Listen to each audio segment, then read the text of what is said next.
हेच वैशिष्ट्य या स्पर्धेचं. पहिला चेंडू जबरदस्त लाईन आणलेतनी हलक्या त्याने कोळला तिथे आपलं खातं उघडले आणसनं आपल्या संघाचाही देखील. स्पर्धेची ट्रॉफी आपण पाहू शकता. अतिशय ह्या उन्हा लॉंग ऑफला पुढे बोलवले. पुन्हा एकदा पुल केलाय.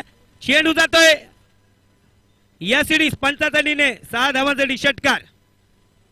फ्लॅट 6. चला या दिलेच्या दोन्ही खेळाडूंना असं वाटते की लवकरात लवकर मॅच खतम करायची आहे.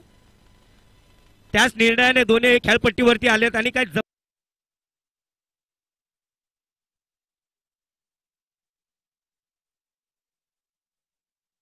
अजून बिगीड आनंदच्या बॅट मधून येतोय हा धमाका. हा येतोय खानसाद एजंट ट्रॉफी षटकार.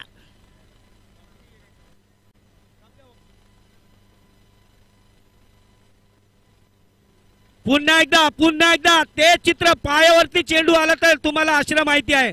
बॅक टू बॅक तिसरा षटकार निघतोय संजयच्या या बॉलिंग मधनं. वेगाने ते सुरुवात टीमची धावसंख्या.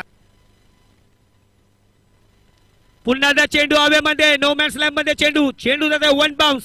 4 धावांसाठी चौकार. महागडं षटक. अतिशय महागडं षटक संजयच्या हावर मध्ये. खूप जबरदस्त प्रकारे ते फलंदाजी केली पाहणसने. हा सराव आहे. दर दिवशी आपण संध्याकाळी असलं तर आपण कॉलेजला ट्युशनला जाऊन त्यानंतर आपण पायावरती चेंडू देणार तर बघा काय होईल. आणि हेच होईल. आणि 2 ओव्हर मध्ये 40 धावा बनवून हाया दिलोना संघाने सामना जिंकलाय.